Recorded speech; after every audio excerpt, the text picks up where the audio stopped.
Oprah into it. You've what into what? Having the camera on. Well, it hasn't moved anything so far, has it? No, it just takes me a while to, when we press go, it breaks. It's just a, what do you call it, a pattern interrupt. Yeah, program interrupt. Program interrupt. Yeah. Can I ask you to say a bit more about you need people, which is strange for you when you are in a particular state, which I think is today's. So, what is it you're getting that you don't normally get in that way, and what takes you in that direction? Just wanted a hug.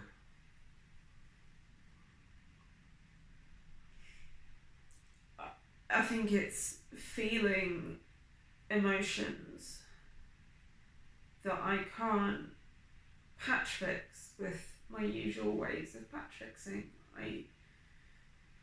It's such a stereotype, cliche. I'm a walking cliche. Like,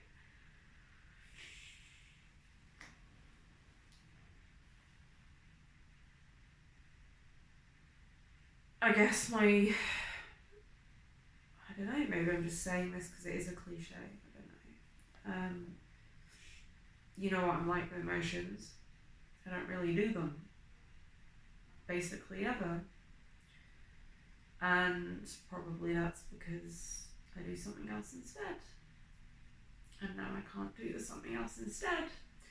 I've got all the emotions, and the nice way to deal with emotions is to get comfort from an actual other human, but because I've had such a effective, if destructive, alternative, I've pushed away all the other humans. So I'm a bit short on humans. So, I think you're saying when you get to the emotional state, you deal with that with food. When you said I have a different way of dealing with that, Yeah. and that's been taken away from you. So yeah, I think it's more than food. Well, kind of obviously, but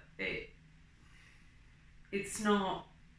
I don't just comfort eat the emotions. I think it's the whole process of planning, setting targets, the whole kind of, if I can do this at X and Y and Z and construct it in the exact perfect way to lose that amount of weight, and do this type of exercise to get super fit to achieve this goal, it's the whole complicated network of how much detail can I go into to control all this stuff. And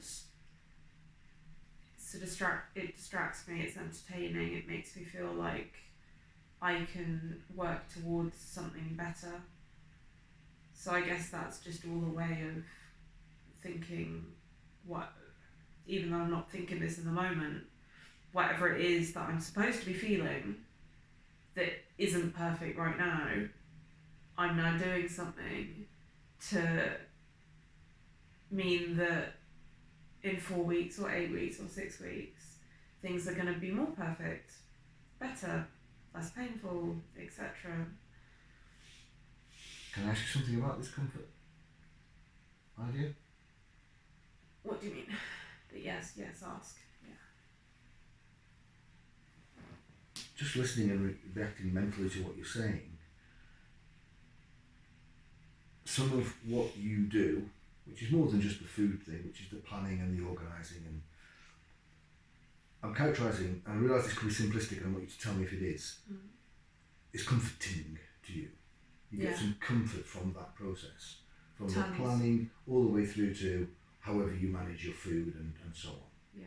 However you do that. That's even part of what's been wrong today, because I have my spreadsheet and I should have screenshotted it a few days ago, because I've changed it since, and what I've realised, because I've been externally controlled and I started with a weight loss goal, and because I'm me, I started with the most extreme one I thought was at all realistic, which was obviously too hard, and then I've whittled it back since.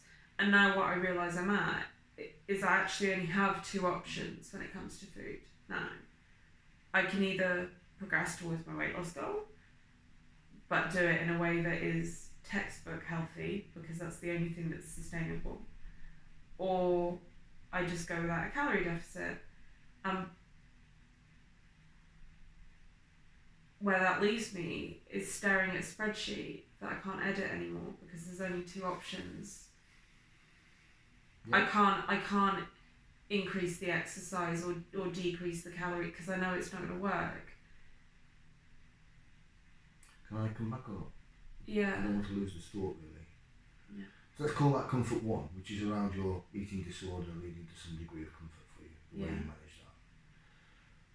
At the point you mentioned earlier about standing on a platform and you could just jump off the platform and jump the train, if you want to do it, is there any comfort associated with that, potentially? What, with jumping off?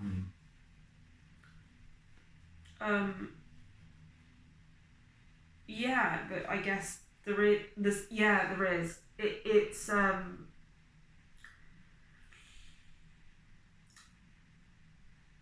it ends the am I going to.